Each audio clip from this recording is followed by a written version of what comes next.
What's going on, my friends? For today's episode, we're taking a look at the Aragon Millipede EVO. This is one of the newest versions of the Millipede, and I just wanted to share it with you guys and talk about it. Before we do, let's do a quick wristwatch check. I'm rocking my Seiko 62 Mas reissue, or SPB 143. Fantastic watch. I definitely get what all the fuss was about, and I can't wait to show this one off to you guys later.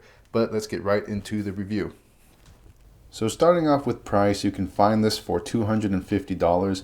I myself spent $200 because they put out this pretty good coupon code, and that is something you will find often from Aragon. They do put out pretty good coupon codes, so wait around. If you don't want to pay $250, I guarantee you in a couple months or maybe even a couple weeks they will drop another coupon code. And now let's go over those dimensions. I'll have those on the screen for you. Feel free to pause at any time. I think the dimensions here are great. It is going to be on the larger side. However, the way that it wears on the wrist and the way that the case is designed, it sits so comfortably. And even though for those of you who prefer, the 40 millimeter case diameter, I'm telling you the 44 millimeter sits perfectly on the wrist. I think this is a great watch for both small and big wristed folk. And just for reference, here is a side-by-side comparison with one of the earlier versions of the Millipede. Both of these Millipedes are the smaller versions. That's one great thing about Aragon, is they always put out multiple sizes. So with this one, there is a 44 and I believe a 50 millimeter version. And this one, I can't remember what the diameter was, but this is the smaller variant. So when you compare the smaller variants to each other, you can see that the older version is substantially larger. So if that was something that was preventing you from getting this one, I'm telling you, you might want to, recheck this one, because it's going to wear smaller and more comfortably on the wrist. And now just going over some general information, starting off at the top with the crystal. We're getting a sapphire crystal. The case is going to be stainless steel. You've got a screw down crown and a screw down case back, and all of this is going to give you 200 meters of water resistance. So great specs here. I think it's definitely going to handle anything for day to day, and also when you want to be a little bit more adventurous. The engine powering this watch is the new Seiko NH34 GMT automatic movement. And so I don't know if you can see, but there is another hand right there with the red tip. That is going to be your GMT hour hand. So going back to that price, even if $250 might be a little bit higher than what you're comfortable with, I gotta tell you, the fact that you're getting GMT functionality at that price range is really just a fantastic value. Off the top of my head, I cannot remember what the power reserve is, but I will have that on the screen for you. And that pretty much covers just the general information about the watch. Now let's take a look at that Lumeshot. I don't think the Lumeshot is the best I've ever seen, but I think it's fantastic. It is perfectly respectable. I have no complaints with it. And the color tone, or the color scheme that they used, I think pairs perfectly with the style of the watch. And now let's go ahead and take a look at that dial. I think the dial is awesome here. I guess let's start off with the color.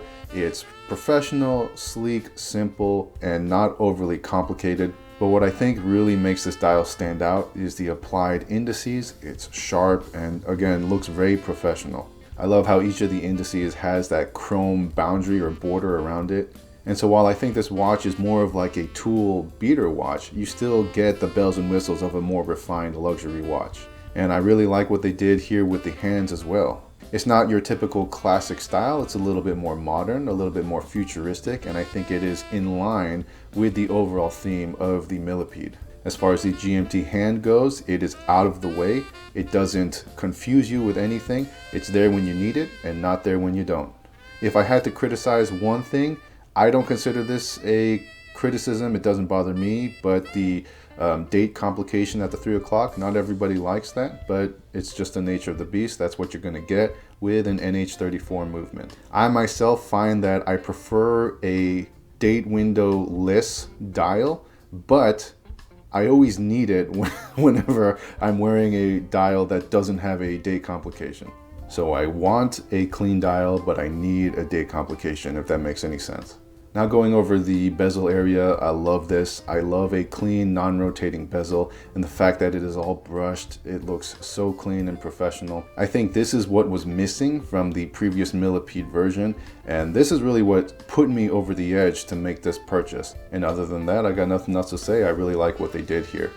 Moving on to the right hand side, let's take a closer look at that crown. It is a signed crown with a more 3D style printing, so there is some depth there, and I think that's great. As far as functionality goes, very easy to screw out and screw in. Everything feels precisely machined or deliberately machined, and I've got no issues with that. It does what it's supposed to do, and it doesn't feel sloppy or wobbly.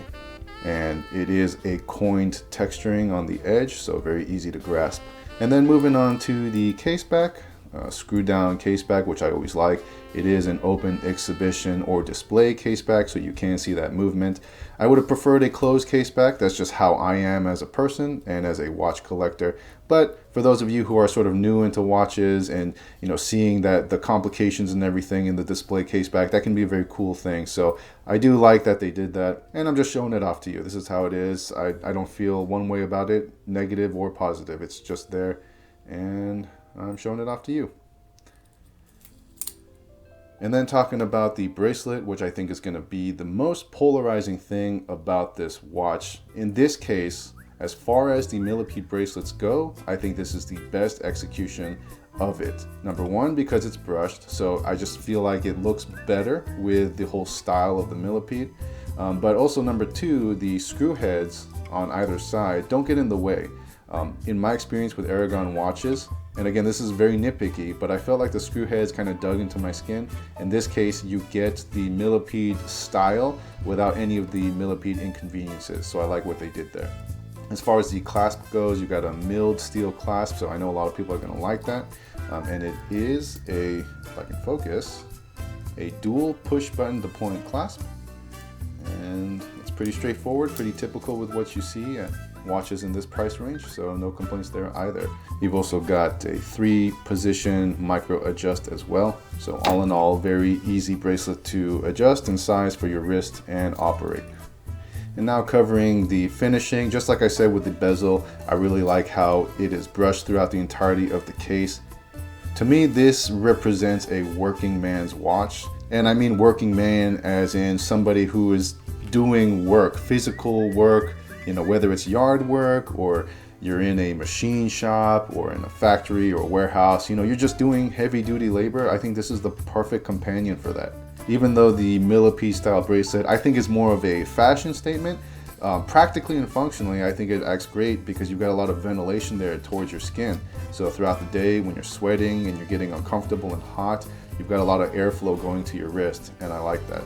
And nothing about this watch feels cheaply made. The brush finishing is smooth and it reflects light in a really beautiful way, in a very utilitarian way that I think a lot of men are going to resonate with and appreciate. And that pretty much wraps up my thoughts on the fit and finishing.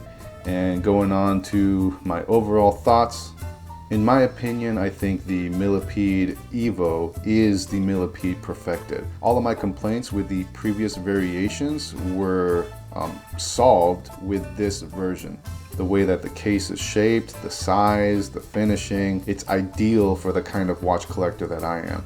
And like I said before, even though I think this is a tool beater watch, the slight hints of chrome polishing along the indices gives it that little touch of refinement that makes it fun. It makes it really enjoyable to look at, and paired with the reflection of light on the brushed surface, it just really pleases that obsession with tools and gear that I think all men have. So the quality is there, but the icing on the cake here is that price. I think $250 or $200 is a very reasonable price. That's enough to where you are going to get this kind of quality, but not so much that it really hurts when you buy it. So this watch is really just all fun and no stress.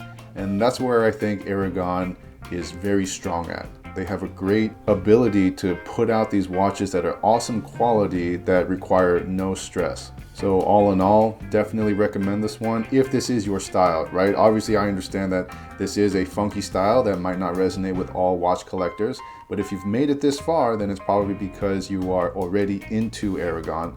And to that end, I definitely recommend this one. So that's all I gotta say for now. Hopefully you enjoyed this review or show and tell. Hopefully I was able to show you, different angles of light and all that stuff. All the good things you can see from a video and not a picture. And until next time, I'll catch you guys later. Bye.